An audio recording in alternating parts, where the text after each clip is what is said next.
You're listening to the Sonny Brown Breakdown. Now, it is time to break it down.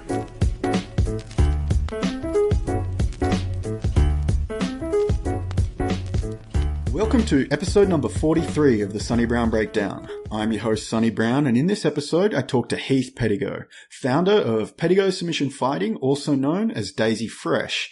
We discuss the culture and mindset he used to build Daisy Fresh from humble beginnings in Mount Vernon to winning the Pan Ams. So really focusing in on that culture building, team building, the work ethic side of things, and how he uses his role as a coach to instill that within all of his students and build that competition team from the ground up, and how he then looks to pass that on to future generations, and how he sees the evolution of jiu-jitsu going with the role of coaches, and also his process and the belief that jiu-jitsu can be used as a vehicle for bettering people and saving lives.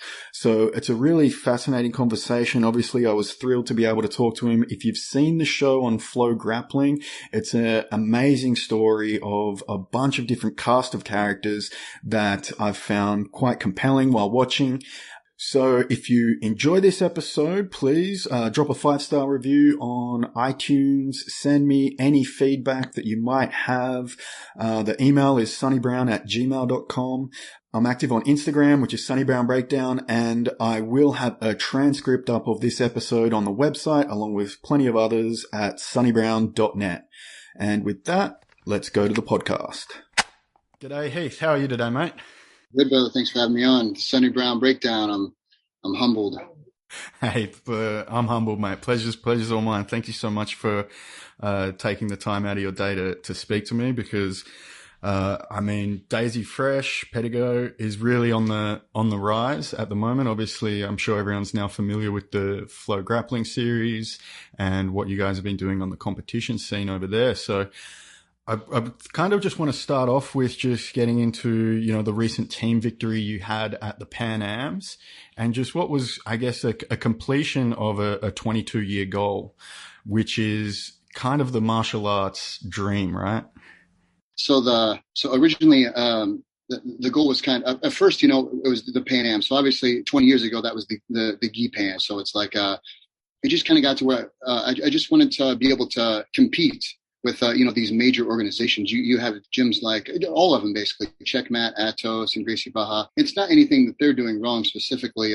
So like no hate towards them. It's just, some of these, there's 200-300 schools, and these guys are from different countries. They've never met each other, and they combine their points together. So for us, we have, 2-3 small gyms that, in Southern Illinois, to be able to compete with these mega organizations, it's just such a huge, accomplishment for us. So that's the thing I'm most proud of, is just to be able to show people, look, you don't have to have anything fancy. I like to call it like a duct tape gym, like the Russian style. There's duct tape on everything, and everyone always says, "Man, I get these guys some mats." The funny thing is, like, we don't even really think about that. We're just all happy to just be there, like doing what we love to do, and I think people put so much emphasis on what's around them, and what they don't have, rather than just what they have. So, man, we're just all happy to be doing what we love, and fuck the mats and what the gym looks like. Results and how many lives you're saving. That's all that matters in the end, anyway. So, but sorry, I kind of got off. The no-gi pans was it was a huge thing, man. To be able to win that, it's been a lifelong goal to win a major tournament. And the goals don't stop there. Now it'll go on to, the worlds, and then winning the gi. And, we're still building as a team. I've only been a black belt for a few years. And it's just really exciting. Like I said, the boys' hard work and the dedication, the men and the women that train at the gym. And, they've given up a lot of things in their life, their families. And, guys like Spatch came from Australia. He hasn't seen his family, especially with the COVID. He can't even come back right now. And, they've given up so much. So they all believed in me and my vision, and, to get to pay them back, so they could be a part of that, and it's in the legacy of jiu-jitsu forever. You know what I mean? It's we can always look back on that and say, hey, we did this and we were able to win, and not only compete with these major teams, but beat them. So it was a really incredible feeling. I'm really proud of that, and really proud of the boys and the girls for, like I said, believing in the vision. And that getting people to believe in that vision is such a key component of coaching and leadership in general. And you mentioned there obviously the mats, where I'm sure people have probably reached out offering mats and such now.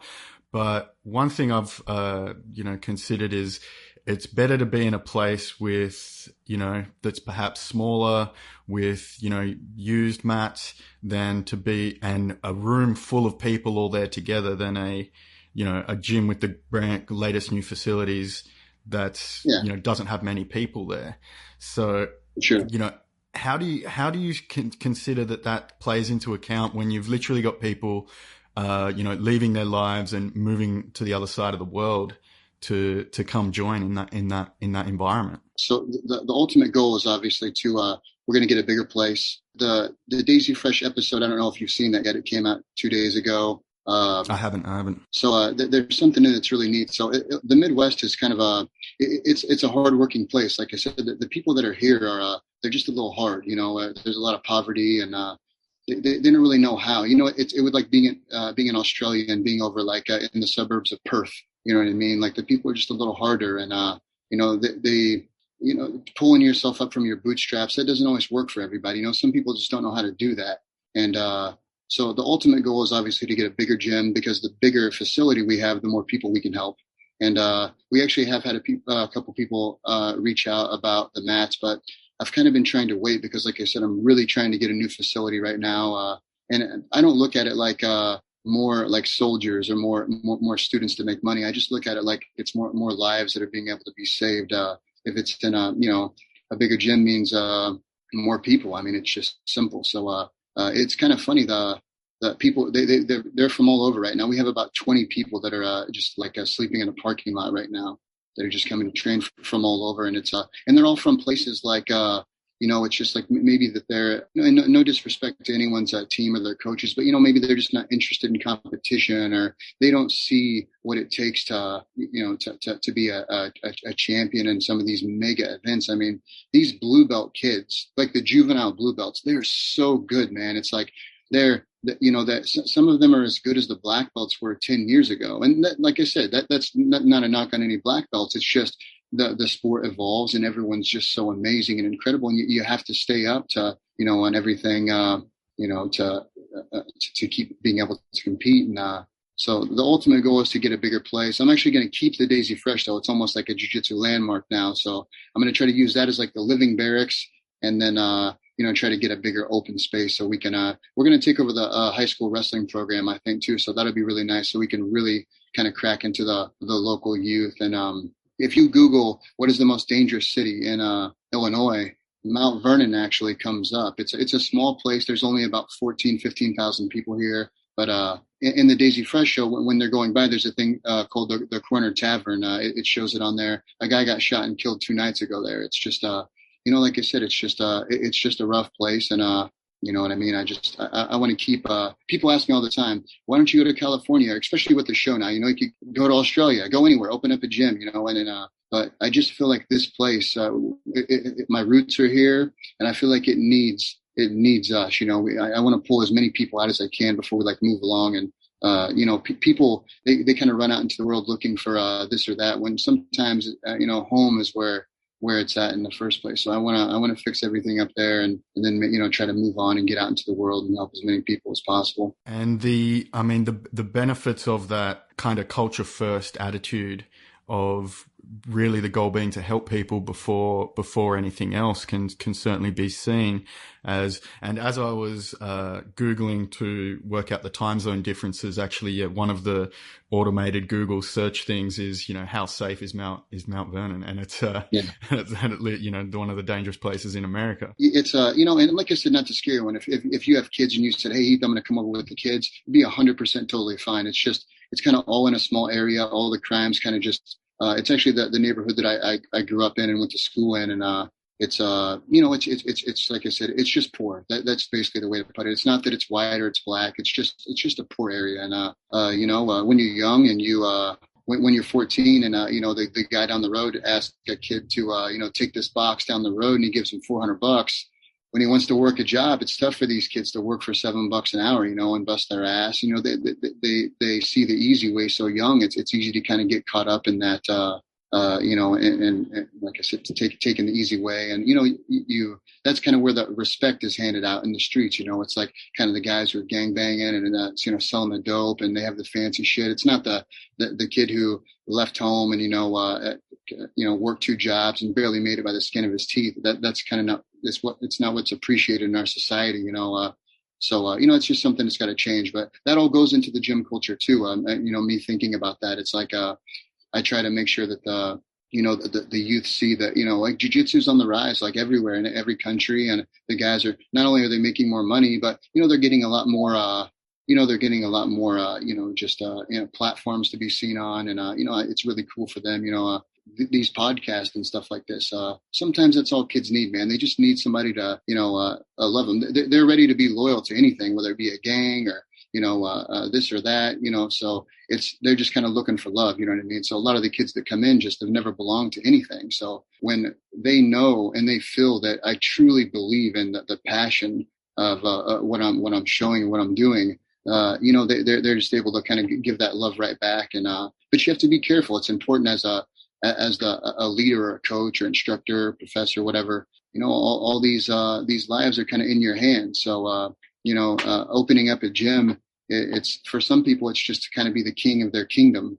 You know what I mean? And then they kind of like that, everyone knows someone, everyone knows that there's, a gym that's like that. And, you have to be careful not to fall into that, that trap. And, you got to remember, you're in a position where people, look up to you, and, 15 years down the road, some of these kids are going to have their own gym. So, the things that they learn from you, they're going to share with the world, so it can spread out.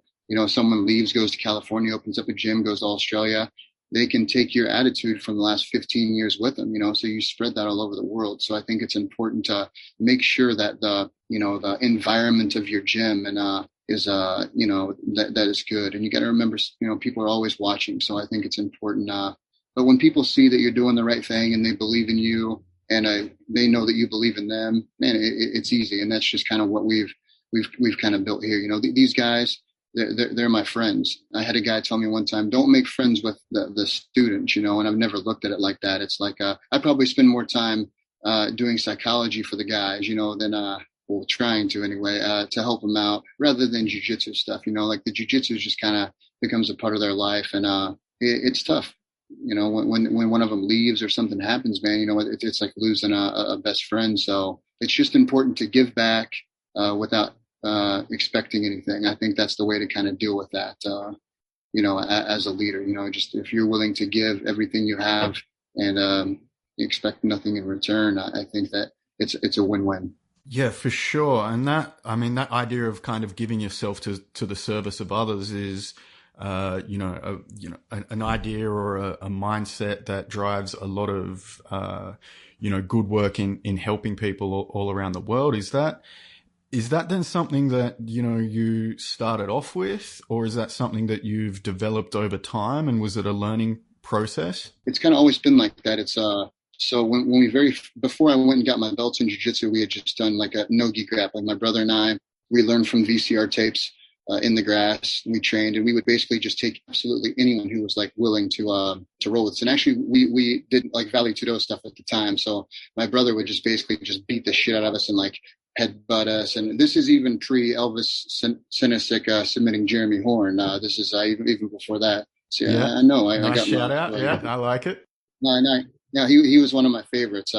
But man, we really didn't know anything. And then I started we would save up money and we would buy these Japanese VCR tapes, but they were all in Japanese. So we would get them and then I would just study them for hours. And I still actually have all my original notebooks. I have about 200 of them. And they're like upside down graphs. I mean, even if someone opened them up, I don't even know if you'd be able to tell what it is. But it's like the first few years, we just kind of did that. And we just tried to teach to anyone who would listen. And, when you're young, you have those big dreams. You want to be the UFC champion or, everyone wants to be a world champion or whatever. But it was like, I did some MMA fights and stuff. My brother did that, but I never really liked that, man. That like really, when he was done, it was like easy for me to be done with that too. I just really had a passion for just, like learning jiu-jitsu and helping other people learn it. And, in the beginning, I just wanted to make people better so I could have someone good to roll with, and then it kind of, just turned into, being able to, help people succeed. And then we kind of started doing like local tournaments. And then I actually, I took a bus out for 30 hours and did a North American Grappling Championships. And at the time, it was like, I'm not even sure if the Pan Ams had gotten it. I think it was the first year that it got into the United States, 98 or 99. There were like 700 people at these little tournaments back then. You know what I mean? It was like outside of our town, we had just never seen, the closest black belt was 2 hours. And I actually got linked up with him later, ģeļģeļ. That's who I got all my belts from. And he's wonderful. And he's really been amazing, man, to let me kind of like do my own thing, and he's always offered a helping hand. And he's never asked me for anything, actually. So I'm forever grateful for him, for that. And, just allowing people to grow. And I restarted the gym in the gi as a blue belt in 2010, I think. It's just always kind of been a process to kind of like, help others. Even if it was for selfish reasons in the beginning, it was, I've just always wanted to help other people, man. My mom was a teacher for over 40 years, and she's her and my dad just always gave back to the community that we lived in, and she's a wonderful woman, and maybe some of that just rubbed off. Yeah, I think for sure. Actually, both my parents are teachers also, so I can kind of relate in that regards. And yeah, respect to the shout out for Elvis Sinisic. He's actually my coach. Was coaching Elvis at the time and was in his corner for that win over Jeremy Horn. Okay. And yeah. One thing I do want to bring up that you mentioned there is the fascination with the like shoot fighting and shoot wrestling. And I've heard you were even watching the Japanese combat wrestling, which I've gone down a couple of YouTube rabbit holes on that. It's a very interesting rule set, different point scoring system. They're wearing shoes, leg locks is all fair game. And I actually think that it's kind of more similar to how like the modern no-gi game kind of looks than perhaps jiu-jitsu did at the time. Then it's kind of headed more towards that. Is that something that you've kept that fascination in with that side, like that Japanese, Shudo side? Or I believe that the Japanese were kind of the first like complete submission athletes, or like Vale Tudo practitioners. They're such good wrestlers. They all had good striking. All those little 155-pound guys like Rumina Sato and Hayato Sakurai, and all those names like Genki Sudo, and they just they're really complete wrestlers, and they had amazing striking, and they were like the first wrestlers and strikers. They were like jiu-jitsu black belts that could do leg locks. So they were like, for me, I was like, man, they're the most complete fighters. So that's kind of always who I wanted to try to evolve, the game towards learning. Plus, their fans are just so complete when it comes to understanding, like, submissions and, their culture. I just always really enjoyed it. And, I think that they kind of understood the passion for the submission and, fights and stuff like that a little bit more than everybody else. But man, I really love that, just that Japanese style of, that's why it's a submission fighting, actually, because of that, those old shoot wrestling matches. And, you can look those up. Like I said, Rumina Sato's like ankle picking the guys and heel hooking them. And, so actually the footage of Genki Sudo that's on the internet at the West Side. Yeah. That's actually my I've camera. watched it about 1,000 times with at Chris Brennan's place. Yeah, that's actually my footage.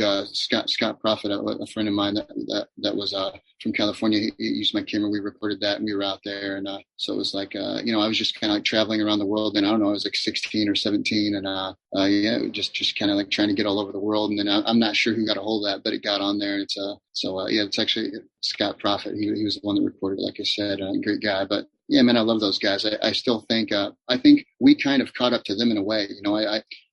With jiu-jitsu, I mean, Brazil obviously has had the most influence on, jiu-jitsu. That goes without saying. I don't think there's anyone in the world that thinks any different than that. I think, because certain people have kind of put like with us, listen, no one from our gym gives a shit about the calling it American Jiu-Jitsu, man. No one cares about that, dude.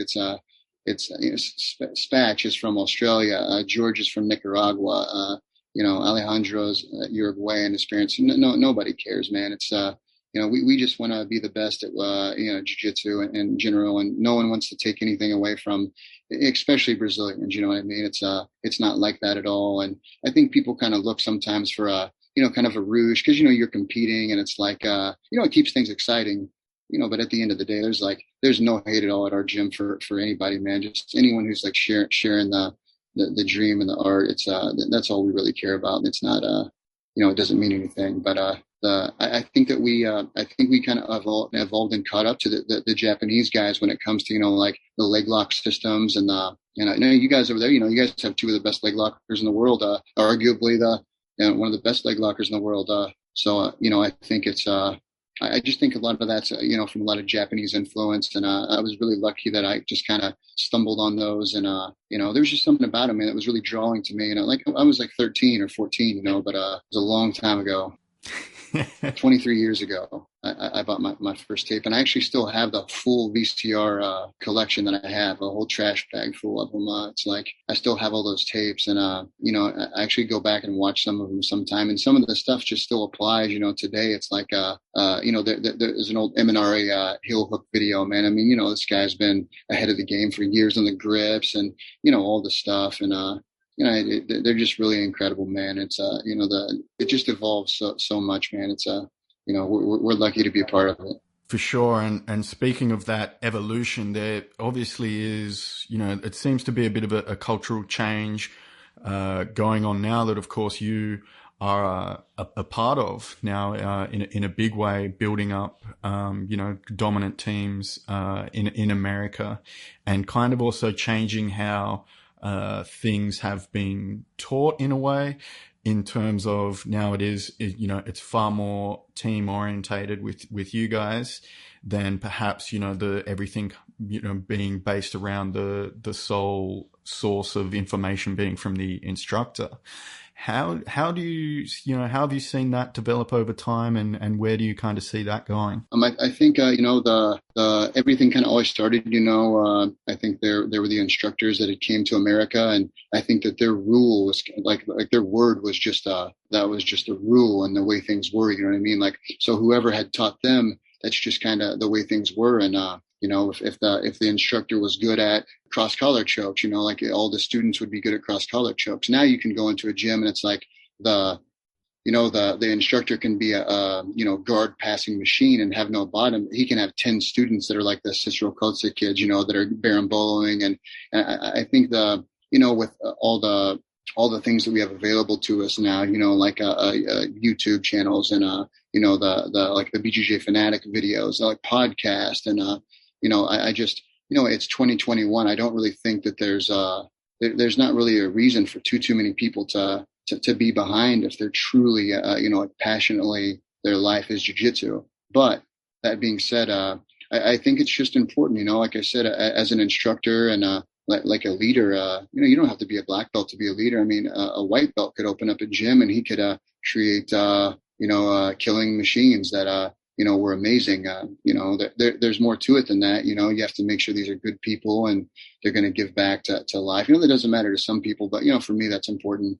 But I just think like there's a big hierarchy in jiu-jitsu, and I think that has a lot to do with that. For a long time it kind of kept the jiu-jitsu from evolving, and I think that's kind of gone now. Like guys like Gordon Ryan, and Craig, and they've not only have they cracked into the scene. I mean, these are arguably not just the best grapplers currently, but these guys could be, some of the best grapplers ever to have ever lived. I mean, they're always going to be remembered no matter what, because right now it's kind of how the UFC, the UFC was huge when, in I think UFC 40 or 41, when Ken Shamrock fought Tito Ortiz. That was the big change. The Fertitta brothers came in and they purchased it. And, I think that was the big thing that there was a little bit more like WWF, WWE type, marketing, and, now hell, there's one of these things every weekend, like you said, back in the day when Elvis fought, I mean, there was a UFC once every 3 months, and there were 6 fights, and, it's, the guys were making, like $5,000 when they had had several fights. And, I just think the world constantly evolves and sports evolve. And, it goes to, back to, like I said, the instructing thing. I just think, I think it's important that you just don't get caught in that, my way is the only way. And, dude, I have students that, constantly show me new things or, bring things to the table. And I think it's just incredibly important to have that open mind, in your gym. And I think it kind of breeds that, a lot more of a team, every situation needs a leader, no matter what, even if it's a one person show, that there has to be a leader, but I think it's, when you have kind of that open door policy and, I think it's incredibly important to cross train too. I mean, I could care less where the guys from the gym go and train. It doesn't matter to me at all. If they would want to leave the team and go somewhere else, then it's just, I wish them the best of luck. So, I think, a lot of instructors kind of have a little bit of insecurity and they kind of try to lock down and they use different excuses to sell that to the students. And it kind of goes back to the king of the kingdom type thing. But, I don't know. I just think you have to keep an open mind and, never stop learning, never stop being a student and, breaking things down, Sonny Brown style. That's, it's incredibly important, man. Yeah, that's actually something I wanted to touch on is I have heard you say that you do prefer, breaking down competition footage to get the, analyze techniques even, over instructionals, which is, obviously there's still a lot of value in instructionals, but it's something that I've always been interested in because it's really, they're showing the techniques that 100% work in competition, Exactly. putting it on display.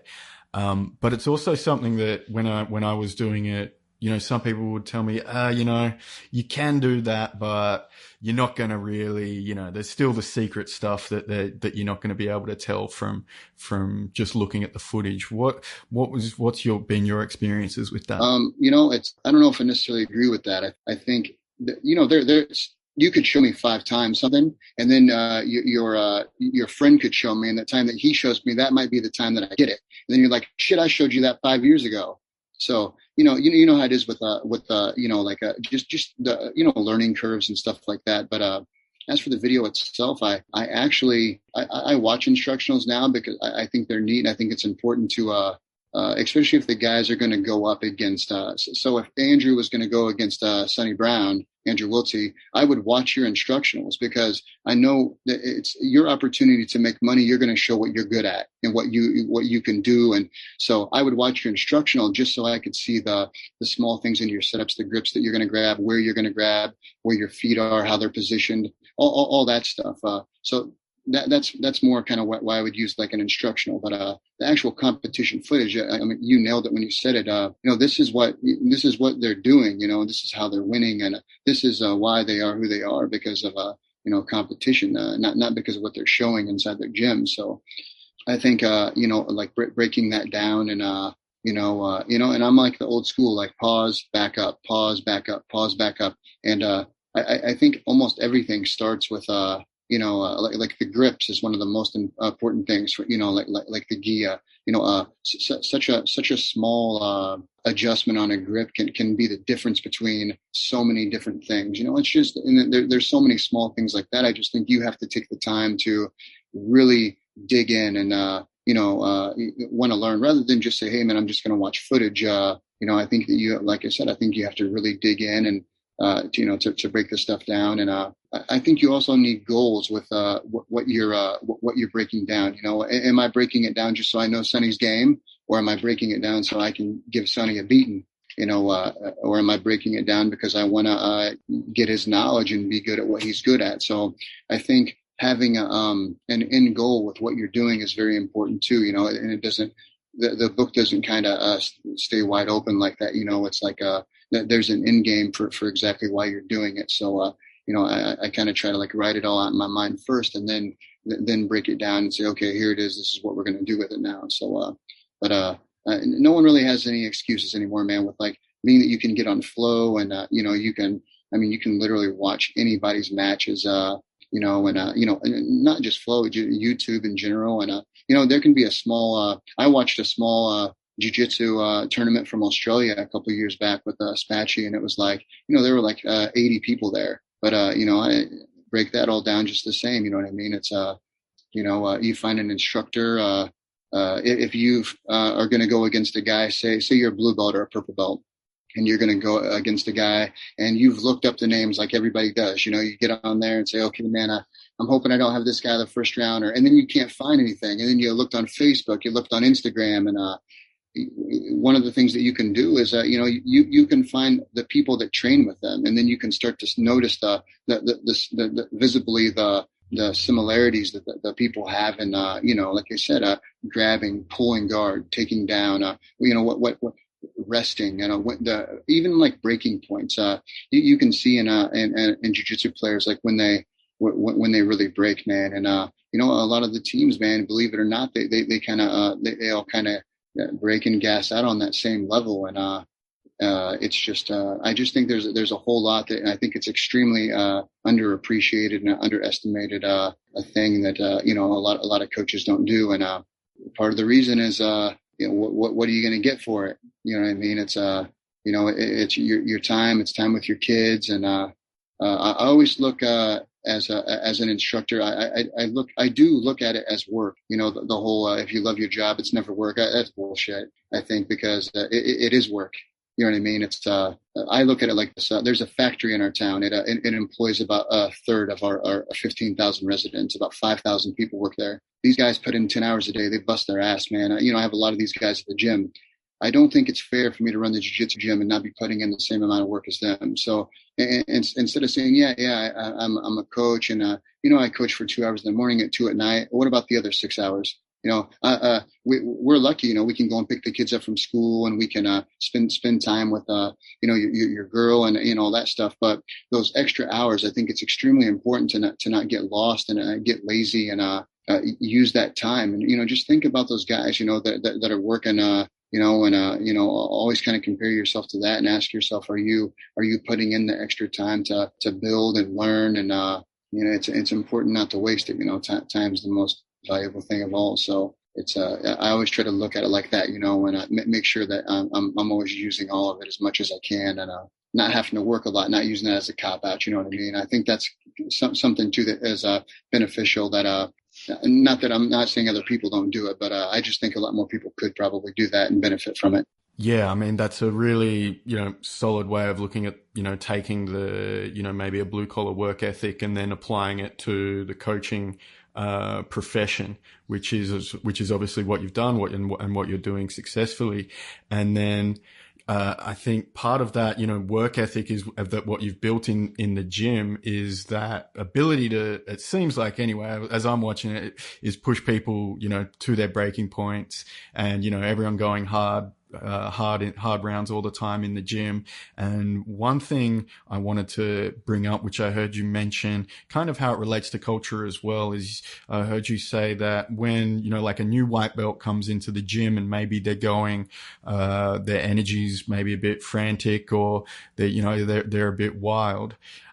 You don't try and curtail that or, slow them down. You try and keep that fire, inside them and mold that, which is a bit, in terms of culture, it would be maybe counterintuitive, or maybe not so common, because part of the culture that I see more often is, make sure the white belts are able to, roll as safe as possible.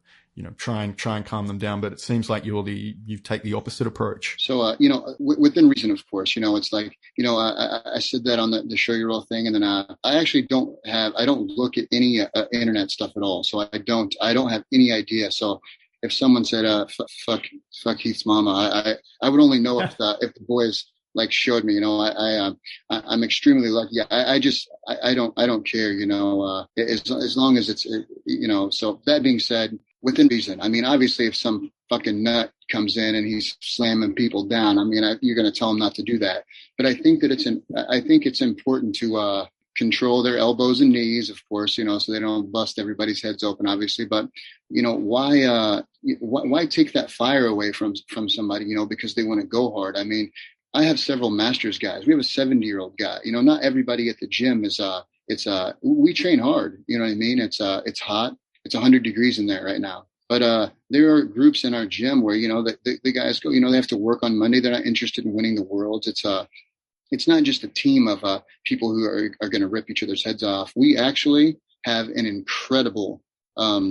incredibly high non-injury rate. It's like, you would think that the guys get hurt all the time. And I think sometimes people get hurt because they're like holding back, or they're trying not to. It's like when you go into a match and say, I'm going to really, I can't get leg locked. And that's all you've thought about for a week is your opponent being a leg locker. And then the first thing that happens is you get leg locked because that's all you've thought about, instead of going out and, doing your game and, smashing the person the way that you fell into that trap of basically them being inside your head. And I think kind of in that manner, I just I let the guys bang when the new white belts come in. I don't always put them with the other white belts, until they're ready. I put them over with the guys and let them go hard. And, you almost got to break them.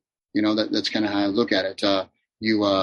And you can kind of see in the first couple of weeks how tough somebody's going to be. And, he's just a competition guy. Everyone who comes in now, of course, with the show and flow, they want to be a world champion. So if it's like, hey, Sonny, man, what's your goal? And you say, I want to be a world champion. I already probably knew that. If you moved halfway across the world to live in the parking lot, obviously you want to be a world champion. But, what else? The other stuff is just as important. You know what I mean? So I do think it's important to not take that away and, just kind of guide them, towards, being able to push the pace and, learning the techniques and, the way the guys drill in the gym, they drill hard. Some of them do the, like George and, George Valladares. And, he's the one who does all our YouTube stuff. For anyone who's seen that, he's really amazing. And, he actually just started doing that stuff 3 months ago. I don't know if you've got a chance to watch any of it, but, I have, yeah. He's amazing, man. I mean, he picked up a book for dummies, and, Alejandro's brother, works out in Hollywood and kind of gave him some, advice. And man, he's just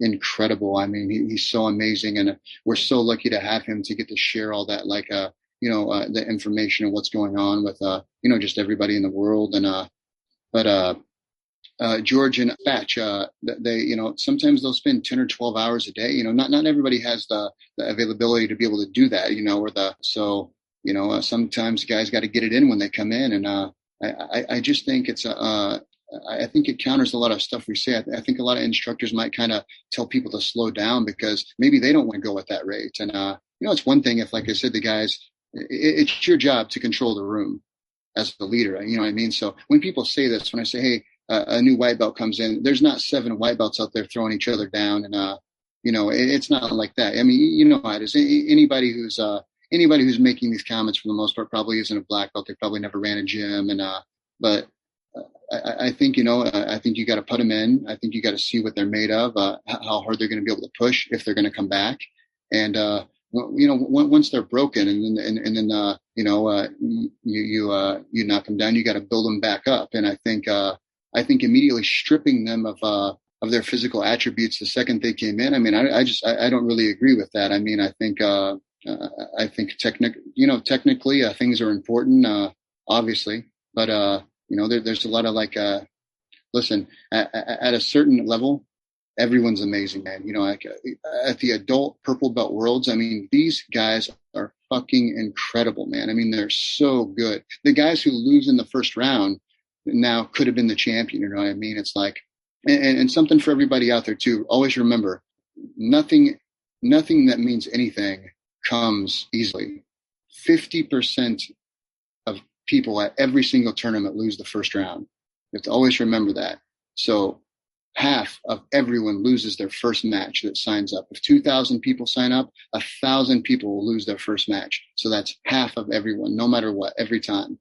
So, I think it's important to not to get down about losses. And I think you learn that from the beginning, from the instructor when that's stripped away from you and they're saying, hey, this is my way.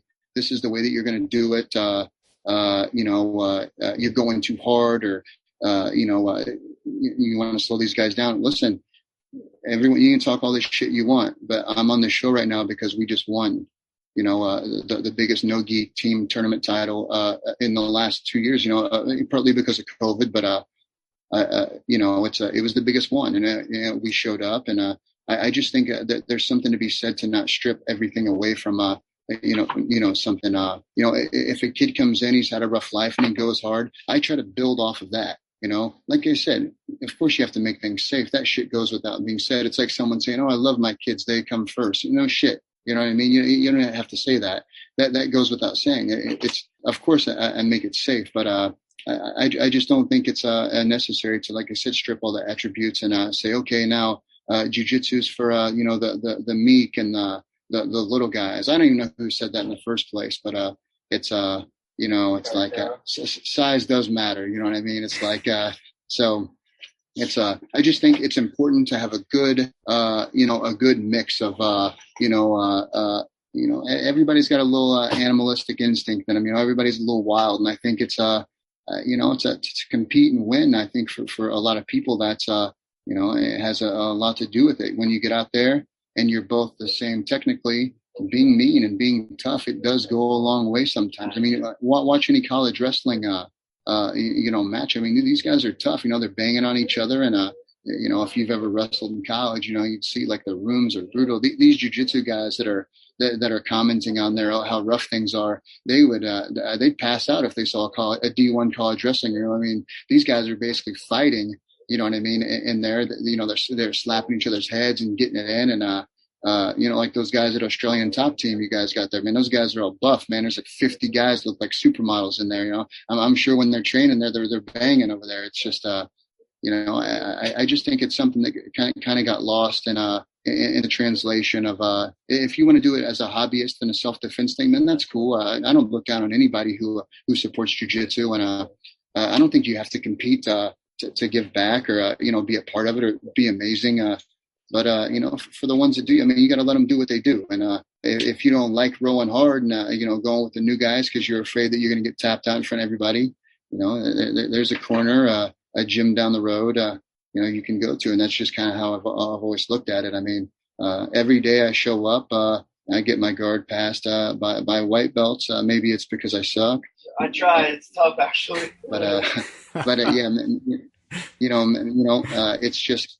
There's nothing to lose, like every time we step in there, like as humans, it's just for a couple hours a day, you get to leave like everything, like the wife and the kids and the stress of work. And, you get to leave that behind for a couple hours. So I think it's important not to limit yourself when you have, that opportunity for that time, when you just try to, that's why it's important to me. And I don't try to take anybody down. I try to build them from what they have, and, their backgrounds kind of come into play on that. A lot of these kids that have winning now, I feel like if I would have stripped them down and, had them doing things technically, which we actually do a lot of technical stuff. You know what I mean? You can watch Andrew Wilson. It's any of his passing DVDs, and you can see. I mean, the guy's a technical genius, and it's just I don't know. I think a lot of people unfortunately use it as an excuse, and once you put the black belt on, like I said, it's important to remember, other people aren't there yet. So, if you've kind of checked out the physical part, that's okay. But, don't hold anybody else back because you've kind of checked out yourself. You know what I mean? And, I think, I don't even think that an instructor has to roll to be ineffective. You could be in a jumpsuit with a sweatsuit with a whistle. I mean, every college team's, built like that. These, more than half these guys, they're old. They can't get on the mats. I mean, you can, Mike Tyson's boxing coach, I couldn't beat him up in boxing, but he can show him everything. I could care less about, people who do and don't roll with their guys. I don't think that means they're a pussy or anything like that. I mean, I just think it's important though, to not strip away their natural, hunger and, like I said, animalistic instinct. I don't even know if that's a word, but it sounds cool. So we'll, it does sound cool. No doubt. I just think there's a little bit of like barbarian in all of us. Everybody's got a little bit of savage in them. And I think that's, one of the reasons I think people kind of love the Daisy Fresh thing is because, it's a little rough, man. And, everyone can, relate. You know what I mean? It's like, some people, a big named guy who's won the worlds, he might not be approachable, man, and it's like, when you see Jacob Couch or Alejandro or any of these boys from the show, Spatch, George, they're approachable, man. You see them and you think like, oh man, holy shit, man, these guys did this. I can do this too. They're just like me. And I think that alone makes the show incredible. And, I think that's why everybody loves it. It's unapologetic. It's, kind of one of the other funny things to me is people love telling stories about their instructors doing fights in the 90s and like the old Valley Tudo. Jiu-jitsu was built off of violence and for that generation. It's kind of funny because our the way that we train, or the way the Gracies came over when they did like these Gracies in actions and they were going hard. And it's funny that's everyone loves to tell that story at the dinner table, but when it comes to like us, doing that, we're playing the cards we were dealt, instead of crying around about it. And we just built something from nothing. And, it's just kind of funny. I think it's the pot calling the kettle black a little bit. But like I said, at this point, it doesn't even matter, man. Once you, the 2020 no-gi pans, we got second. And all the other stuff that we had kind of won as a team was like, we had won the novice pans, novice worlds, and then we won like a Chicago, which was like a huge deal to us. But once you get up on a major, it's like maybe it was an accident, and then the following year winning, that's like okay, man. Obviously, these guys are doing something, and it's and it's we're still such a little group. I mean, I don't remember how many people we signed up. I think we had like 15 people maybe signed up for the no-gi pans or something like that for those adult points. And it's like, I think only one or two guys didn't medal. So it's, I'm not sure if, our system, system is kind of a word for, a bullshit word, but, it's the way we do things. I can't tell you that it's the right way or the wrong way, but, it's just the way we do it. I mean, it seems to be working. And, I hope that especially in other countries, man, like Europe, Australia, all these places, I know those are continents and not countries, but, there's not black belts everywhere, and there's not, you don't need, that to be successful. You can build something, and be a part of the revolution. I consider myself like an activist in the jiu-jitsu revolution. And, the best way to support a revolution is to build your own, start your own. And I think that, a lot of these guys, you can do that. I mean, if a question is like, how can I do this? How can I start a gym on my own in a town 100 miles from Perth? There's going to be no one around out there. You can do it though. You know what I mean? If you believe in your product, I mean, like you truly believe in what you're giving away, people will believe in you, and if you support them with everything you have, they'll support you. And, I think that's the way that everything that's special is built. And, like Carlson Gracie, he's passed away. He's been gone for years, and people still, they wear the shirt, we fight for Carlson. They loved this guy. He was a god in the favela. He was a god in the rich community. Everyone just loved him, man, because he just, all these guys lived with him, and he just constantly gave back. And, it's, they're still fighting for the guy, like 15 years later. It's, and I think that anyone can build that, man. Even on a small scale, I think that you can build, something amazing. And, if you can't do, huge, giant, big things in life that change the world, do a lot of small ones. You know what I mean? I think that's the way. I think Napoleon Hill had a quote like that. His was way better, though. You'll have to look it up. But, anyway, I like it. I think from then kind of what you were saying with the white belts and the fire is really, you obviously take care of the safety side of things, but when you say you don't want to take the fire out of them, it's really, you're not talking about frenetic movement. You're talking about more the fire of belief and passion that they have in themselves. You don't want to ever temper that down or put any doubt in their mind and build that belief in them, because there is an understanding that sometimes the power of belief can overcome technique, right? I just should have said that, what you just said. I wish I said that now. That was way better than what I said. Hey.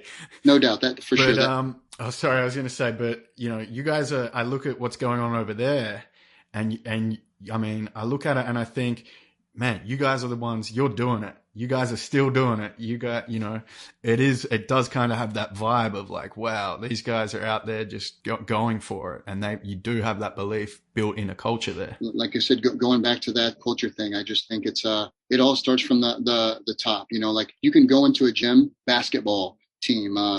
What's that sport you guys made up? AFL. You can go into an AFL team. No, but you can.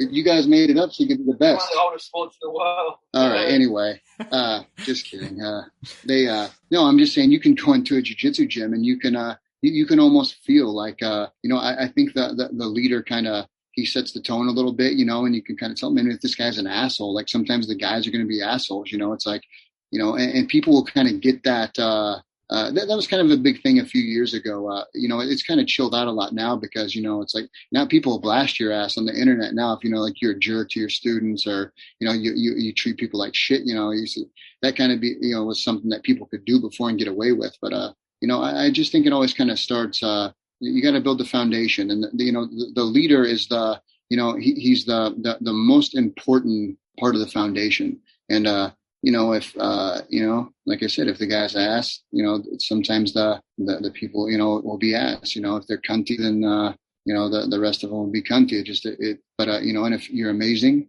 and you're constantly, trying to build everyone around you to be successful, it's like the iron sharpens iron type, thing. I just think that people can feel that. And I think when they come into the gym, I have no idea about any other gyms because I'm only at our gym. But anyone who's associated with us and, in our place, it's important to me that you have to build yourself. Like, you can't get confused about, putting other people before you because, you have to be selfish a little bit to, Sonny has to take care of Sonny, to be a better father and a husband or a boyfriend, a teammate. If Sonny isn't happy with himself, he can't give the things that he needs to other people, so I think it's important that you have your own mind right, and then you're able to give back. Second, I think that's really important, to build off of, and but you can always just feel it, man. In the culture of gyms and jiu-jitsu, and like, I'm really proud of our guys because it's no one. So you've never got to see Sonny, but hopefully one day we'll get over it. No one from our team competes without at least 10 people on the barricades. And it doesn't matter if they're white belts or black belts, or if they're not allowed to be down there, they'll be in the stands. I mean, they're just so supportive of the guys. And when they lose, the team takes a major loss. You know what I mean? They're, but Spatch actually said in the Daisy Fresh, 1 or 2, it's one of my favorite quotes. He said, Andrew just won. What difference does it make what happened with everyone else? He won and he got his black belt. And that was a moment for us as a team that was just, amazing. And, and later on people said, Wiltsie's the only one that wins from the team. That's been settled now though, that, that is what it is. But, I just think it's, when you really believe in everyone around you and you truly wish success for them, I think that you just can't be let down, man. And if you're constantly giving and making everyone around you sharp, it's just going to sharpen you up, and not holding anything back. And when you build that culture, people feel more they feel obligated to keep themselves sharp, I think. And they're able to talk about mental illness a little bit more, and be open and share that stuff because they truly trust these people. It's not just about jiu-jitsu. And if it is just about jiu-jitsu to you, then you probably have a huge gym and a nice car and great things. But I don't actually have any of that stuff, and that's a choice, though.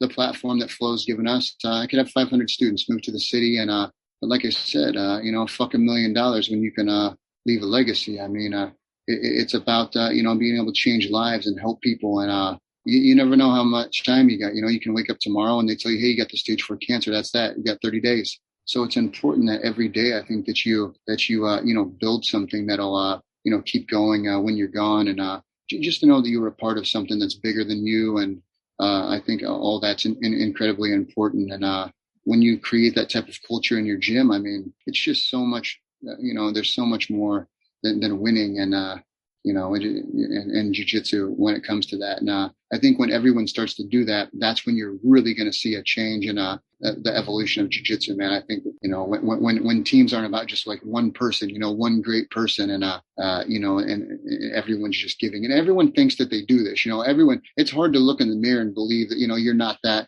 type of person. Everyone thinks that, but when that culture is when it's built, it's man, you can really do incredible things, man. It's like possessing superhuman powers to help other people. And when you walk into the room and you feel uplifted so much that you can, you just feel amazing. I mean, it's it just spreads. It's like it's like cancer. Negative things spread and positive things spread. So I just think it's really important to keep that mindset when you're building your culture, or if you want to change it. You know what I mean? It's everyone's welcome to do what they want. It's these are the things that I've done. It's the only way I've ever known how to do things, and I've had a lot of success, a lot of failure on the way too. It's yeah, and I think kind of touched on there the idea of taking care of yourself first is, and I think of the like the airplane when if the oxygen masks drop down, you always got to put the oxygen mask on for yourself first before you can help other people, and then. From the sounds of that, it's like you build that belief in yourself first, then look to instill it into people's their own belief in themselves around you, and then kind of creates a kind of feedback or self-perpetual thing that you're looking to build that will last for a long time and spread out. Is that kind of? No, exactly. I'm actually going to steal the airplane thing and pretend that you didn't say that and that I said that. Go for it. I'm sure I got it somewhere else as well. That's exactly it, though. I mean, everybody kind of gets, they get lost in wanting to help other people, and people like to tell people that they're helping other people, or I always put everyone before myself, and people kind of like brag about that and kind of get.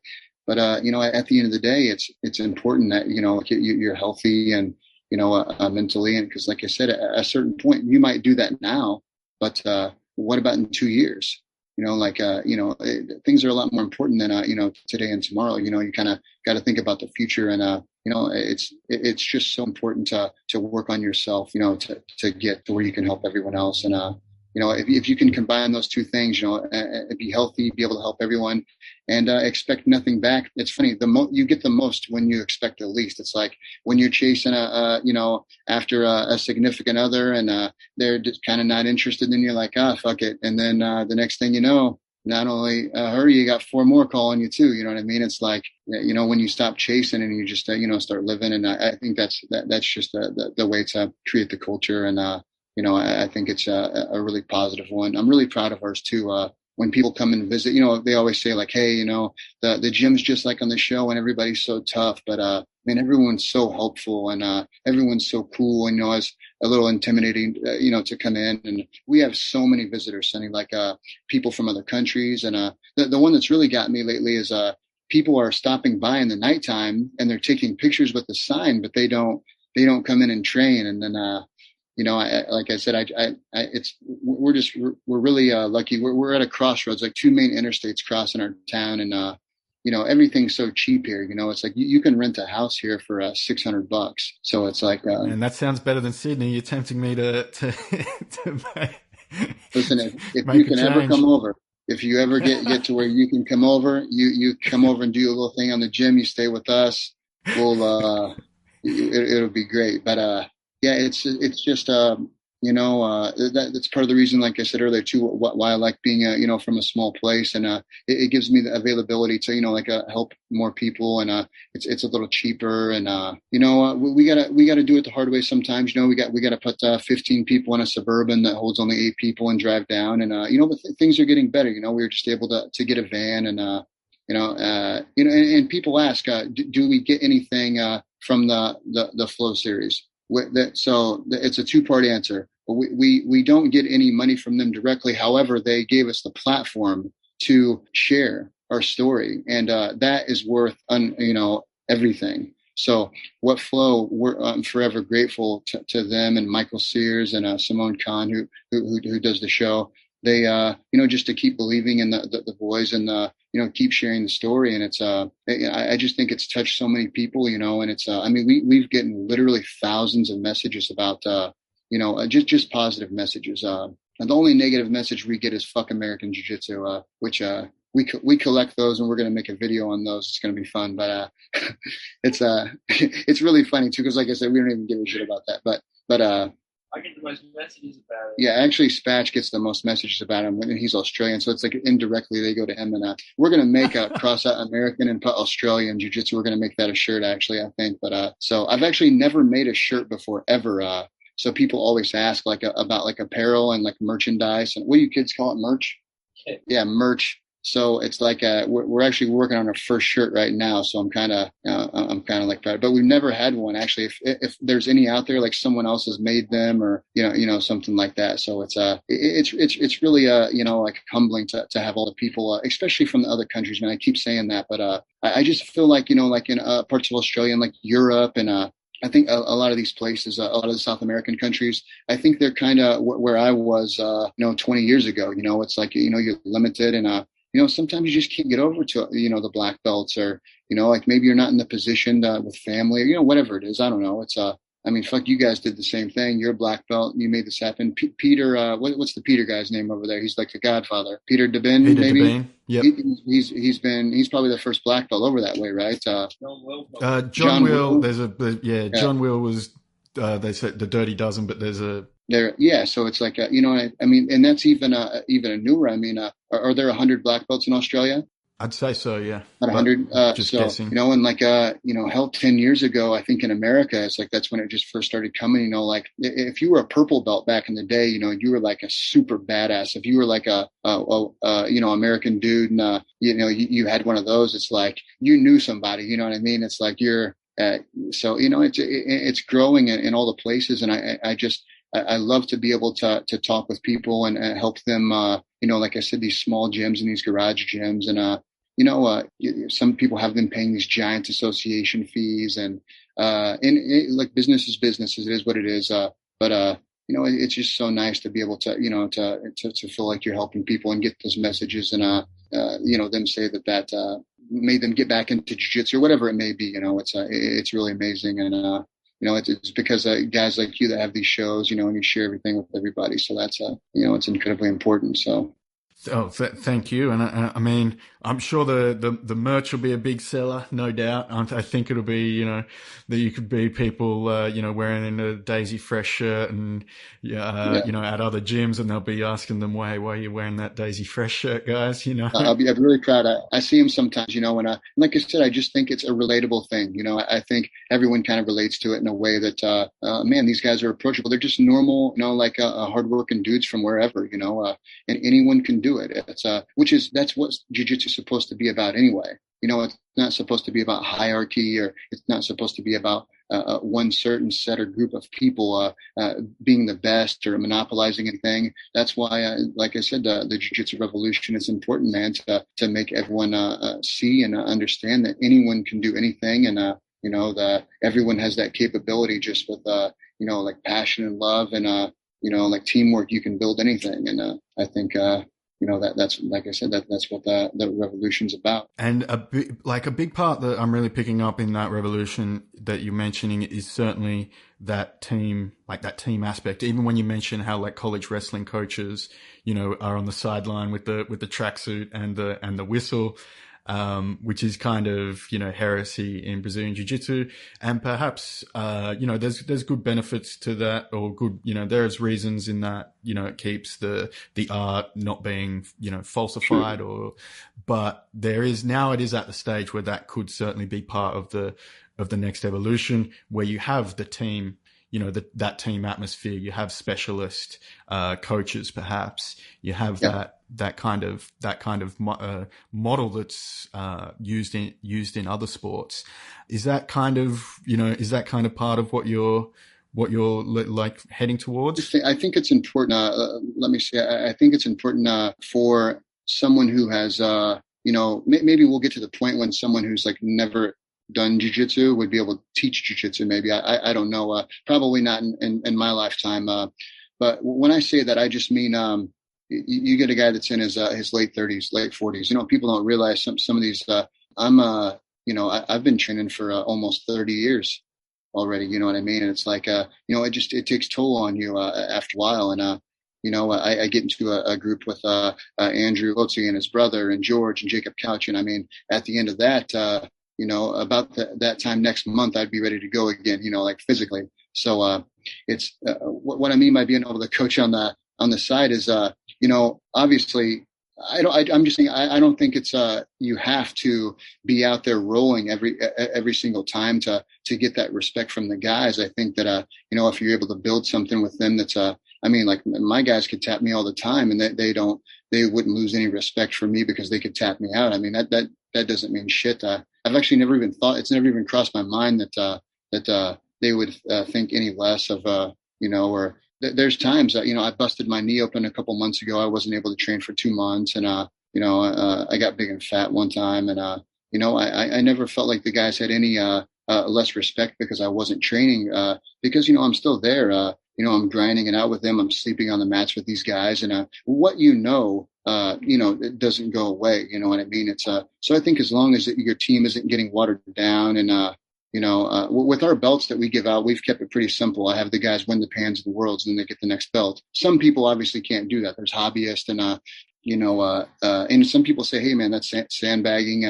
Anyone who says that probably doesn't compete or hasn't competed in real competitions.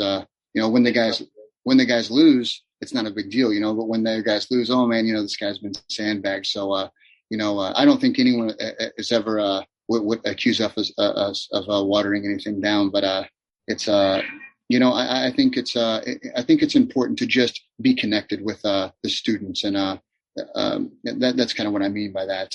If you have that respect and you're able to do that off to the side, and they'll you go in any like I said, any Division I wrestling room. I mean, most of these guys are 50, 60 years old. I mean, they're not out there wrestling with the guys. I mean, and does that make them a shitty instructor? You know what I mean? Does that, and I think that things will kind of evolve into that, especially as us guys that are black belts or the leaders now kind of get a little bit older, because it's like Andrew.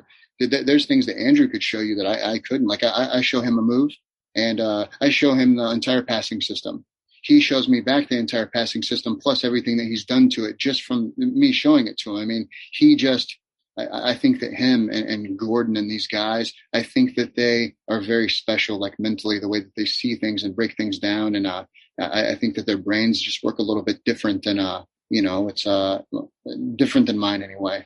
So, but it's he's not interested in really teaching. Like he's still competing actively, and he's doing instructionals and seminars and stuff. But he's not really ready to take those reins, as the coach. So it's I just think, there are captains on the team that you have to have, and, know that these guys got your back. And, like I said, as long as you're, you have the respect from the students, and there's a big difference between respect and like dominative, like I said, the king of the kingdom.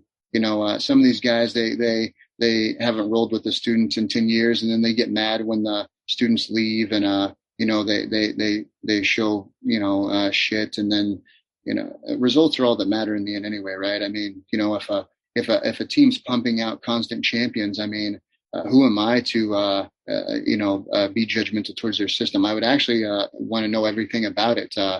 And I think that's, I think that's a big difference, between winners and, people that don't win is, they have the open mind to that. And I mean, is there any really set way to do anything, in life and sports? I mean, you have all these, coaches and these, and I read every sporting thing that I can. I'm like really big into, to dig into other, not any Australian football stuff. I've never read any of this stuff. Is there a coach, Stash? For who? Australian football. Like a famous coach? Yeah. There's a couple decent ones, but not like he don't know nothing. But, Ron Barassi, Ron Barassi. He's good as fuck.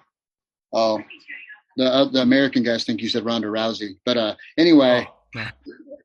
No, I'm just kidding. She's a bad bitch. But anyway, they it's I just think things are constantly evolving, man, and I think when you put your time in and you get the respect, and the students trust you, that's why it's so important not to be piece of shit and, take advantage of your situation. And, I do think that time's coming though, like I said, the older the guys get, these young guys want to keep competing. We have a pretty young team, and guys that'll be getting black belts here real soon. And, they're definitely not ready to open up anytime soon. I'm slowing down, man. I'm getting old, and you know how it goes, like getting out there and mixing it up every time. I just don't think that that's as important as everyone thinks it is. You can't use there's a fine line. You can't use it as an excuse to not train and not get it in. And, it's, I don't know, you get it. Yeah. It's because it is that fine line that you mentioned of, being able to keep it real and just the reality of eventually, the young guys are going to overtake you. And that actually should be the goal of a good coach, is you want people to, get better than you.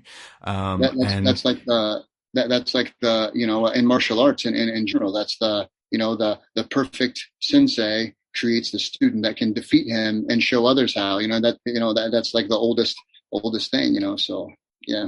Yeah, it's, everyone can kind of, say that as well. It's easy to put it, the poster on the wall that can kind of espouse that value, yeah. But then actually, being able to do that and, having the culture where people would still, don't look at that as a bad thing and still have that support from each other is, the key really, and the most difficult part about it.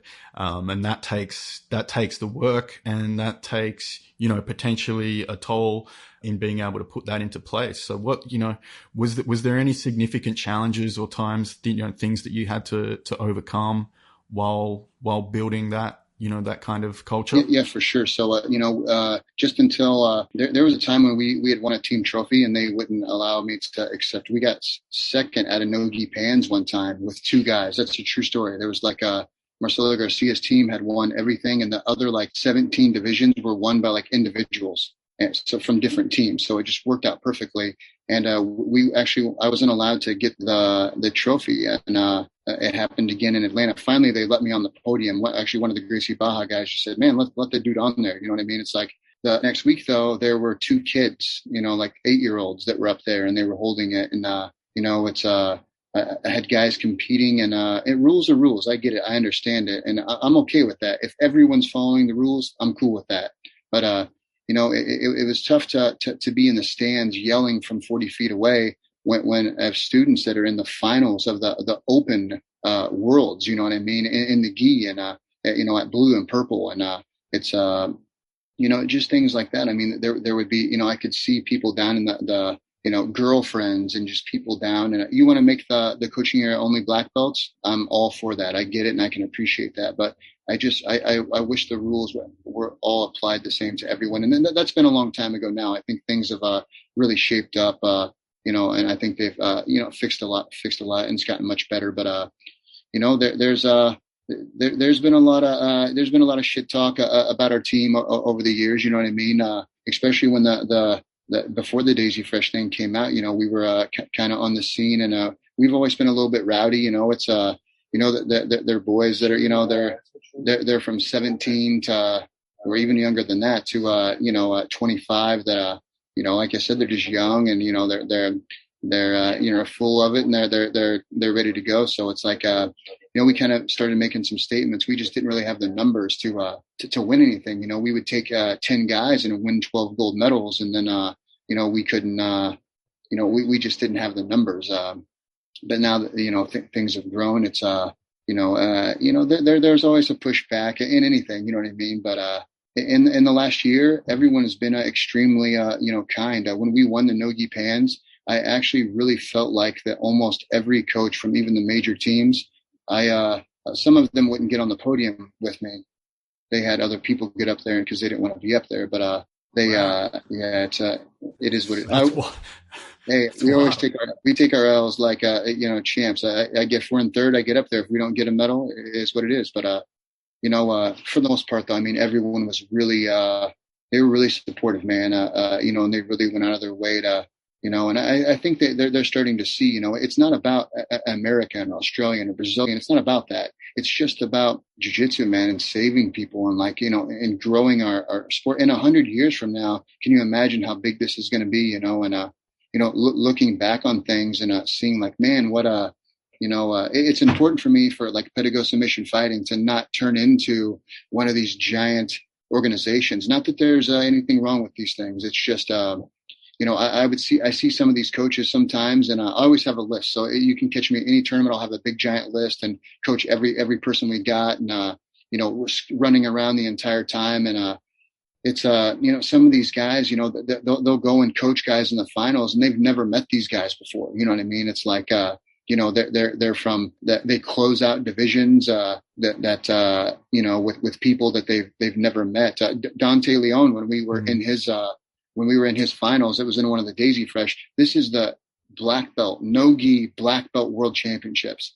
So that this kid's dream, and they wanted him to step down and give the title to this guy that he doesn't even know. The guy's training I don't even know if they'd ever trained together before, maybe, but I just don't understand that. I don't get that. It's they'd say it's just about points, but you know what? If Sonny and Heath are going into the finals, we already got the points. Now why ask one of us to kind of step down? So there's a little more to it, I think. And I think that kind of these things are all changing. We won the Nogi Pans, the blue belt open. We got first and second, and one of our lightweights, ģʀᴏᴏᴡᴜ and Tristan Overrig, they have the match, man. We won first and second in the lightweight division. Tad Cravens and ģʀᴏᴏᴜᴜ, they had the match. I think it's important for the person who deserves to win. I think it hurts, if one of the two are weaker and it's something, I think it hurts them even more to just give them the title. And secretly, deep down inside, you kind of might always wonder who won. And I just think it's important for the best person to win. And the guys are so happy anyway to be up there. It's they got nothing to lose. But when they get out there, man, and go against each other, they bang. And these guys live together. I mean, this isn't like Jacob and some kid from Brazil that he's never met before. This is like his roommate that he lives with. And I just think it's keeping it like pure. And I think that's part of watering it down. The same guys who are bitching about watering it down, or the same guys wanting to close out the divisions and asking people to step down. And it just is what it is, man. For us, we're always going to get it in. We're always going to have the matches, and I think until everybody else does too, it kind of hurts the sport a little bit. And I mean, American wrestlers, you can't imagine the disgust that they have knowing that these guys close divisions out. They're already pissed off because there's 2 third places. Like me explaining that to them almost ends up in a fight every time. So the fact that like these two guys that don't know each other are closing out for points, or sometimes guys will close and say, hey, this is my friend from so-and-so. We closed the division. They won't even be on the same fucking team. It's just, I don't know how it is in Australia, because that's even a smaller community over there. But I just think it kind of all kind of plays into that like bitch assness, and, it kind of like just breeds kind of like a weak, like a weak competition mentality. And people think that they're like building the team and the organization a little bit more, but really I think it's just weakening it. And it's I think that's part of the reasons that a lot of these guys leave. And one of my old training partners, he moved away, and Jonathan Thomas, I don't know if you're familiar with him, redheaded John. Yeah. So John and I actually got all our belts together. A lot of people don't know that. We got he's blue on white. We went up white, blue, purple, brown. And then when he moved away, we did a lot of training together. So we happened to be at Rodrigo's at the exact same time, and we were the same size. So we got it in a lot. And his brother's actually a coach at one of our association gyms that we have now in Tennessee. But when he got to Alliance, they asked him 2 or 3 years in a row to step down to one of the guys, like Mario Reyes or Cabrinha. And these guys had multiple world championships, and it was like, they would close out in the semis, so they didn't have to have a match and they could do the finals. And it was just, I don't know, man, it just so rubbed me the wrong way. I just always thought at that point in my life, man, if we ever get to where we're able to win at this level, I think it's so important for the sport to do these matches. And so like I said, we're a baby team still, it's like, but hopefully we're able to change some things, and, some people appreciate and understand that. And, I'd rather give up the team trophy than the boys wonder who the best person was, or, I think, if it's that important to you, it's about them, and they're going to carry this around for the rest of their lives. You know what I mean? If this is like I said, for Dante, that was his opportunity since, he's like, was 20 years old or something. He's a fucking kid. His lifelong dream, and he's Canadian. On top of that, he would have been he is the first ever Canadian black belt world champion. Not even giving him the chance to do that. And we were ready, you know what I mean? He had trained at a training camp that done was good. He was ready to go. And, I just hated that. Like, actually hearing that and being there, that was kind of that was my first time that I had been in the black belt world champion box. You get one coach in the box down there. And, it was, I don't know, man, it was tough to hear, like talk about watered down and stuff like that. It was just, like I said, people from two separate countries that don't know each other, just, yeah. Yeah, I hear you on that. I'm not a fan of closeouts myself. In fact, one of the most memorable matches I ever had was when I went against my good friend and teammate in the finals. Yeah, and I'll regularly bring it up with him at every opportunity. Me, so that's why I still bring it up. Oh, that's why it's so memorable. But he'll don't worry. Apparently, I just ran and stalled the whole time, and and see and that's why it's important. You know what I mean? It's like because maybe it's a minimal fraction of anything, but like I said, it's the best guy won that day. Maybe next time he would win, but this time you won, and you know what I mean. Sometimes you fight harder against your friends. I've had two brothers that have went against each other before, and it was a bloodbath, man. It was like they killed each other going out there. It was so. But if you don't mind me asking, how's the jiu-jitsu scene in Australia right now with all the stuff? Man, it's been it's been going well. There's certainly been a lot more changes again from maybe 10 years ago, where there was a lot more distance between schools. There was only a certain few that you could get to, and now it's really popping up on, there's like there's like 10 gyms in a 3-kilometer radius of where I'm at now, with new ones still opening, which is, you gotta kick those guys fast, man. Well, you got to have a little bit of that, let's go, guys. You got to have a little bit. At the same time, it's also getting to the point where it's like, well, okay, there's just so many now that it's difficult to, it's kind of easier if there's the one rival or something like that. Sure. But now it's so many, it's like, okay, we're still going to go hard, but, I may not have even heard of one place that's that we're going against yet. So, but it's certainly, even with cross training and such like that, it certainly seems like it's become a lot more acceptable and kind of relaxed a bit more. And I think everyone, like the core group of competitors and top level guys out here, seem to be like that. They're all training together regardless of affiliation. So they're all kind of getting together and doing work in. That's how you really know. I think that's the way to really gauge things, is what you just said. At the end of the day, the top guys, the big competitors, they're, regardless of affiliation, they're getting it in. And see, that's what's important. That's the example that needs to kind of be set. Look, competitiveness is good. It sucks, if you have a gym and a guy opens up a gym next door, that's, if you were cooking hamburgers, that would suck, for a hamburger place to come there. It's a little personal, but at the end of the day, it's like, if Sonny Brown's getting it in and showing the right shit, those guys from the other gym are going to come over anyway. That's always how I look at it. It's like, if someone needs to go, like c'est la vie, it is what it is. But, I think, even when you feel like, when guys come, like I helped a couple of guys for years, and they actually won world championships for other teams. And, I kind of always, of course, hoped that they would, switch over, but, that didn't make it any less, me happy for them when they won. And, does it suck to see their coach get on there and talk about how, he's like trained them and did this? And yeah, of course. But, at the end of the day, it goes back to, what was this about me, or like, helping them? So I think, if you kind of keep that mindset, it's, I think the more people that do it, the better. So the more places that pop up, sometimes the better. It sucks as a business owner, but for jiu-jitsu and the longevity of it, I think it's important to have, the more the better, Yeah, and I think, one of the core messages that you've mentioned is the use of jiu-jitsu as a vehicle to change people's lives for the better. So if there's more people doing jiu-jitsu, then there's more possibility of changing people's lives for the better. Is there, what, maybe just to finish up is kind of, what do you think is it that makes jiu-jitsu special, or gives it the ability as a sport to be a vehicle for change and bettering people?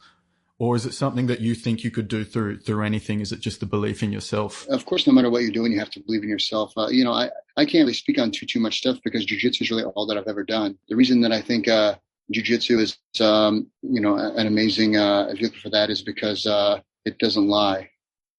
And,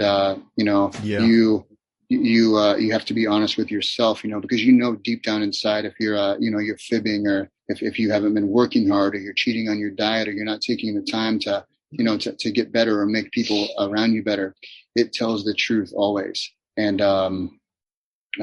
for mental health, like jiu-jitsu, jiu-jitsu isn't, it doesn't fix mental health. Obviously, if you have mental health issues, you need to talk to someone that does mental health. But, it is something that can, I think it's just saved a lot of lives out there, man. And my favorite line ever in the Daisy Fresh was when Michael Sears asked George Valladares he asked him and Spatch and Alejandro and Andrew, and they almost had the same answer. Like, if you weren't here at the Pedigo Submission Fighting, what would you be doing? And said, I probably would just kill myself, and that I got a message 2 nights ago.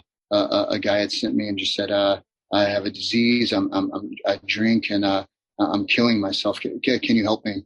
And it's just like a local guy. And it's when you take these things on, it's like deciding. It's hey, I want to save as many lives as I can. And then you don't get to hang the phone up at 8 o'clock when you hang the gi up. And leave from work, you get 2 o'clock phone calls in the morning, and are you willing to do all that? Because that's what it takes, that's what it takes to really build something special. It's kind of funny. People, they always ask me about the jiu-jitsu, like there's some secret jiu-jitsu moves that, you're one of the first ones actually that's asking, like, is the success because of the jiu-jitsu, or is it because of the, the environment? And, and the culture. And, I actually believe it's the second one. I actually believe it's the environment that makes the champions. And, like I said, it's 2021, man. You can, you want to do Spider Guard, watch Michael Lange. That was 15 years ago. You know what I mean? It's, you can learn anything from, from doing this, watching stuff, but you can't build an environment.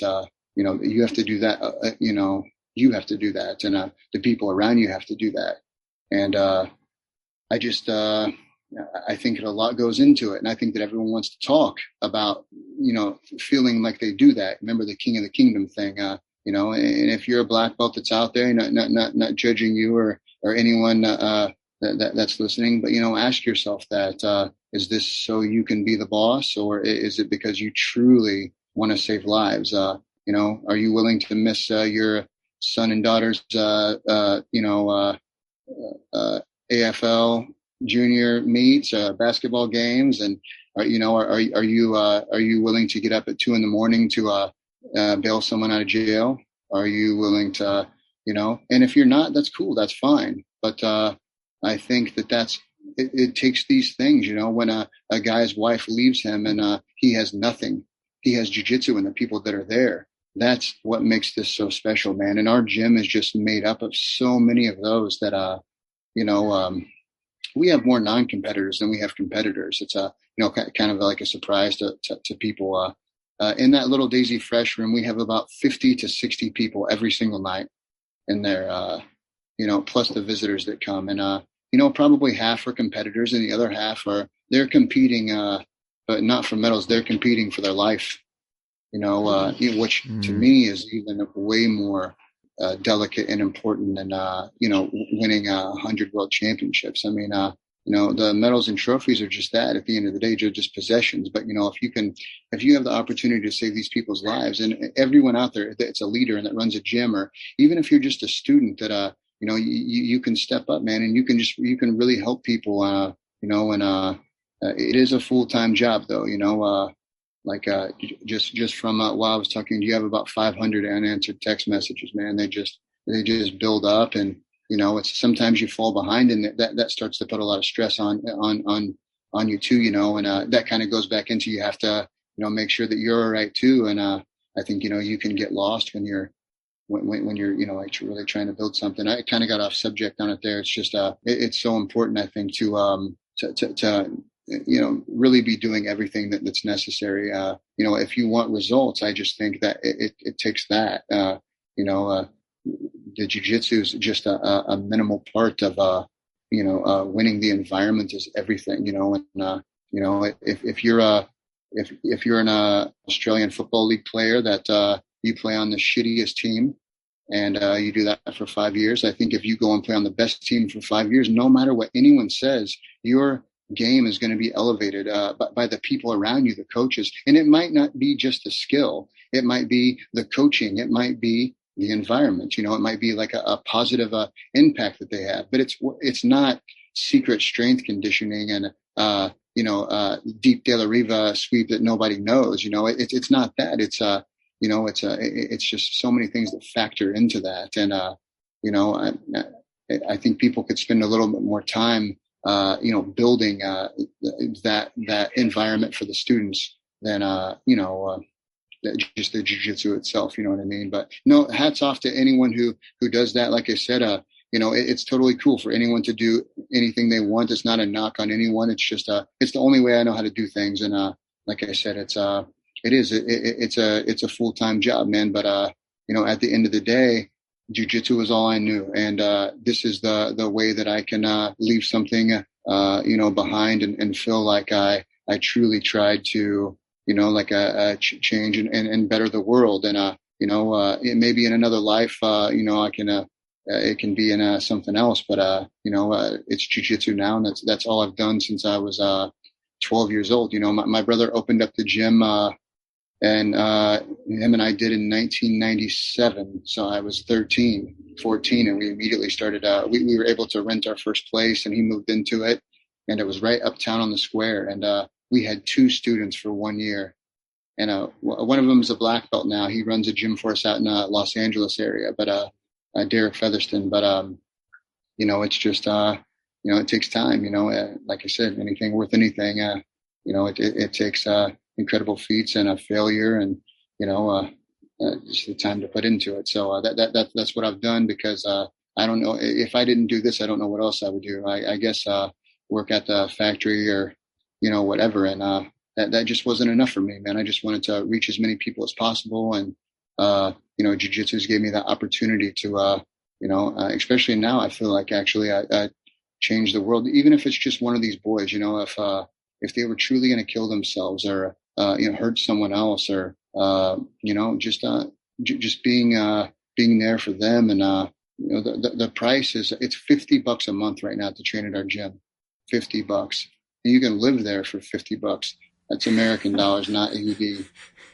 But, it's definitely not about making money. I'm able to pay the bills and, stuff like that. And it's, I could raise the prices and make more money, but you're not able to help as many people.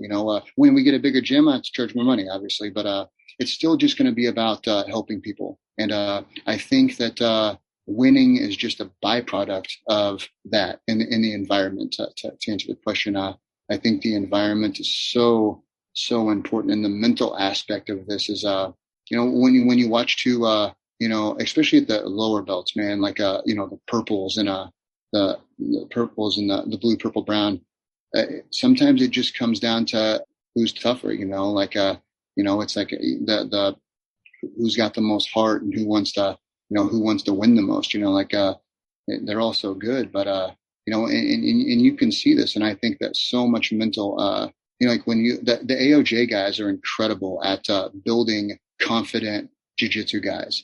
Bird Satya, he had just went against Cole from AOJ, the young kid, and he was incredible. Cole actually won the match, and man, even at that age, he's like 15 or 16, man. It's like he was so confident, and like his jiu-jitsu, their jiu-jitsu is wonderful, but their confidence level, like the Mendez brothers are doing a wonderful job at building, those guys' confidence. They believe that they're going to win, and I really think that goes a long way. It's I think it's a big part of competing, and that people don't we break down technique, and we break down takedowns, and but do you break down breaking people in general? I do. I try to look and see, like I said earlier, when someone breaks physically, and when they slow down, if they grab the grip and you break the grip, maybe on the 8th one, the 9th one, I tell a Spatch, hey, look, after the 10th one, the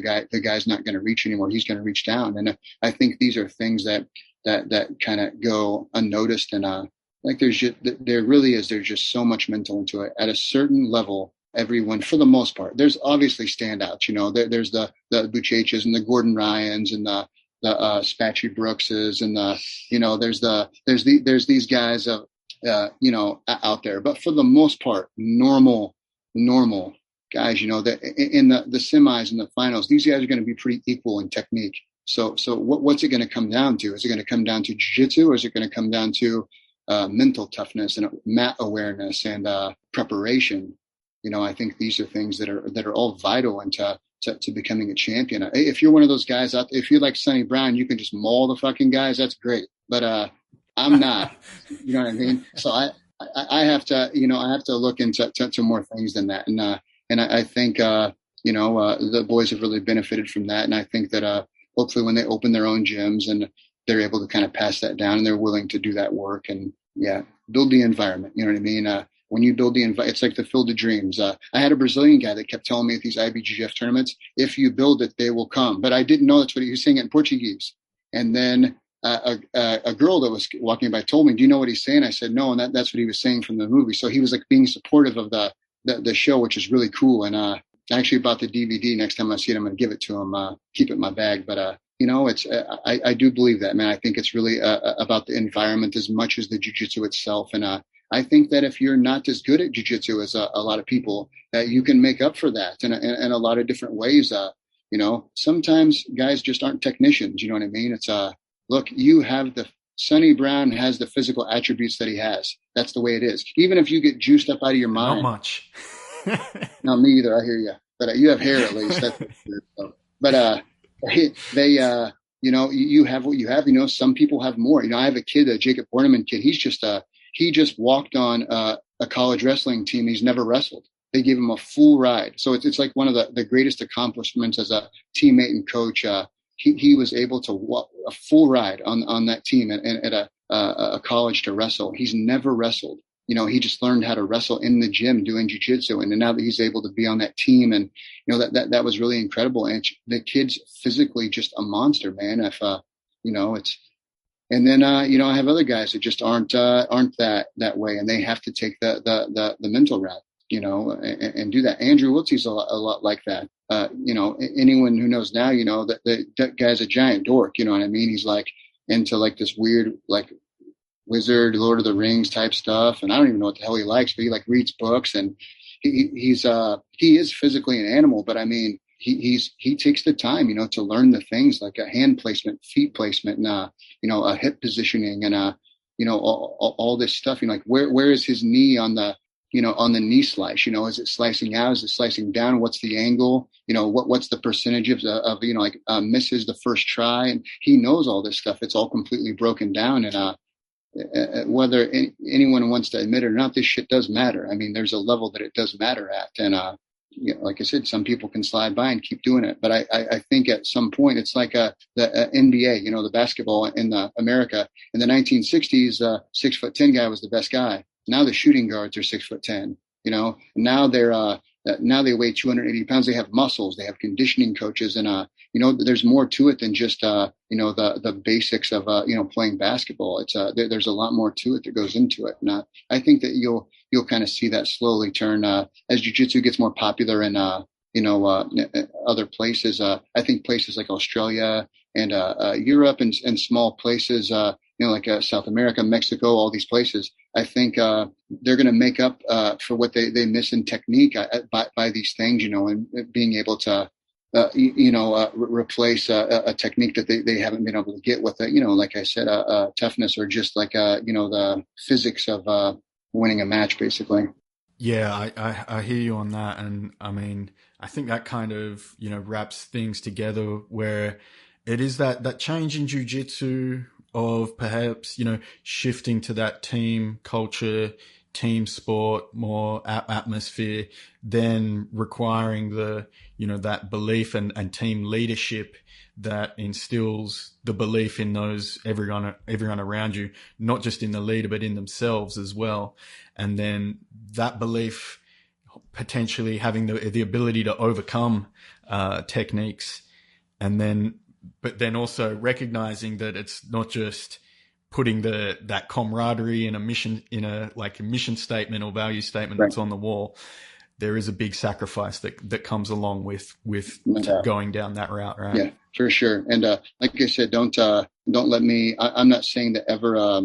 You can always learn technically. You know what I mean? So I'm not saying that be a meathead and go out there. You should constantly be learning, even when you're a black belt and 100 years old. If you're still a student of the game and love jiu-jitsu, you should always be trying to learn. It's just some people aren't capable of picking things up the way other people are. Some people just have that knack for just being able to see something. And, like we talked earlier about Gordon and Andrew, that, sometimes John Danaher, these guys, sometimes they just get things and they understand things a little differently. And, maybe in other areas of life, this would have been considered a negative thing. But for us in jiu-jitsu, it's like for them, it's a great thing. And, so these things don't replace learning the techniques, but I think people have to keep in mind sometimes that the capabilities of certain people, are limited sometimes, and they have to use their attributes in different ways, and you can't ever count anyone out. You know what I mean? It's Mikey Missameki's. He's a perfect example of this. I mean, look, the guy's just technically. I think he might be a little more athletic than he lets on, but he's. The guy is incredible. He just told Spash, look, you're a little too small for this weight class you're doing. You need to be drilling 12 hours a day if you're going to be doing this. And he drilled the heel hook that he did on Lucas. He did. He did it to Spash for hours before. The exact same one. Hey, this is what I'm going to do. And then he went out there and he just applied it perfectly. And I just think that he's he's on that side of the spectrum of jiu-jitsu. I think he's that technical genius, and it's I think Rodolfo Vieira is on the side over here. Not that he's not an insanely technically amazing guy. I'm just saying he has physical attributes that allowed him to roll through. He was the king, and then when Ďurić came, he was even more of just a physical specimen, and then he just kind of like rolled right through him, and then it's so I just think that you have to constantly be a student of everything. And that pretty much sums it up, I love it, Heath. You've been very generous to me with your time today. And I really want to just say that, thank you for taking the time out of your day. I really appreciate it because it's been a fascinating discussion for me, just to get those insights, especially on the culture side of things. As we've gone over, it's such a important part that's often just given, the kind of lip service treatment or just, that surface level stuff. So it's been, really great to get into that. And I'd love to actually, if I know Spatchy's been in the background there, I'd love to have I'll speak to him to get a full chat with him sometime as well, if any of the guys there, because each one there is a cast of characters, right? They've all got great stories to tell. Definitely, all those guys, they'd all love to, man. They're I'm so happy for them that, like I said, that Flo gave the platform to kind of show them, and for them to get the time to speak to guys like you that. Helping them, be seen. And I think it just helps everybody realize, like I said, that, hey man, I can do this. And, that'll really take you far in life. It's like, just believing in yourself a little bit, it's like, and that can carry over to like job interviews and, talking to girls or, or whatever, it's, you can, that confidence carries. And, I think the show does that for so many more people than, people realize, all of us weren't, lucky enough to be born in a place where there's, a lot.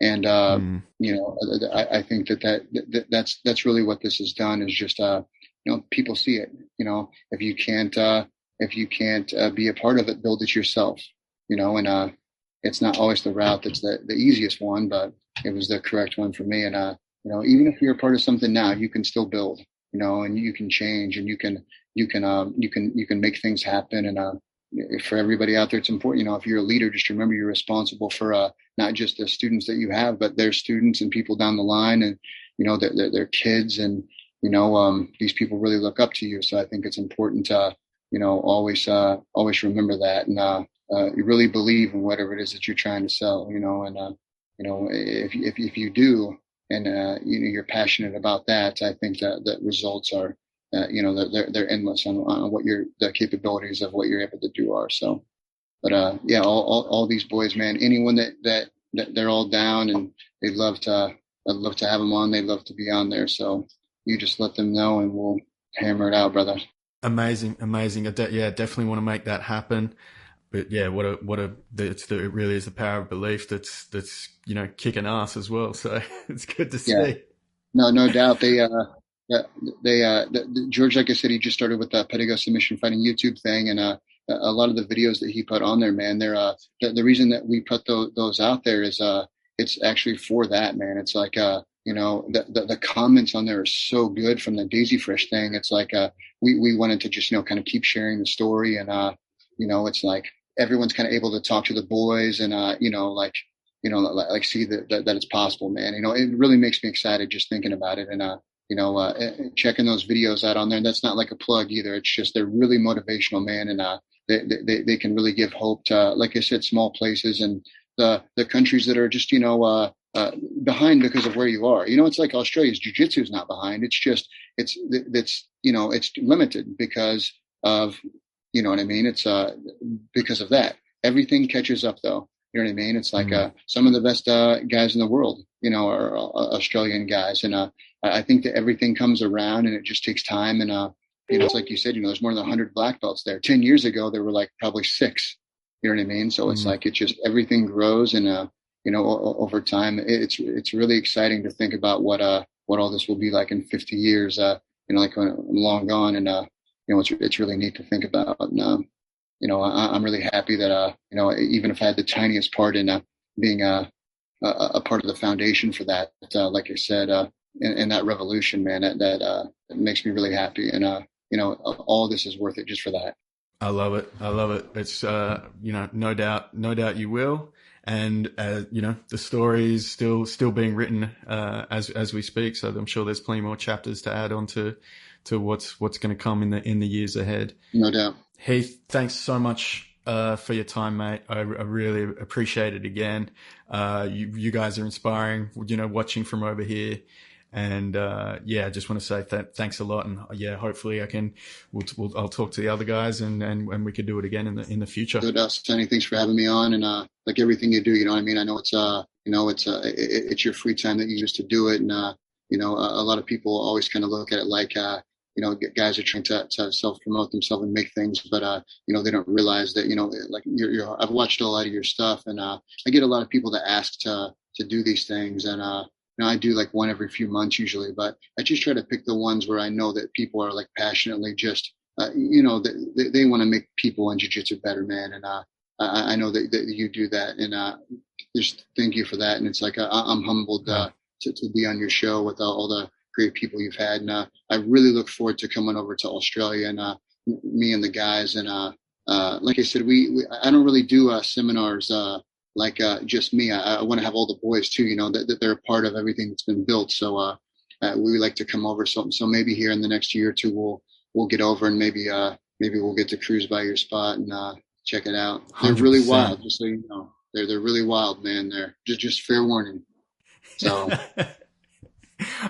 Man, well, I'm humbled to hear that, and Yeah, I mean, that'd be amazing when we got to wait for everything to open up. But I mean, that would be just, yeah, it'd be good times. Thanks, brother. Well, thanks so much for having me on, and I'll have Alejandro give you a shout, and we'll schedule some times for the boys, and you can have them in 2s or 1s or whatever you want. You're the boss. Oh man, thanks so much. It's just a treat to be able to do that. All right. Well, thanks again, Sonny. I appreciate you, brother. Thanks so much, Heath. Have a great day, mate. Thanks, man. Thanks. Cheers. You have been listening to the Sonny Brown Breakdown. Until next time, you can visit sonnybrown.net to find out more ways to break it down.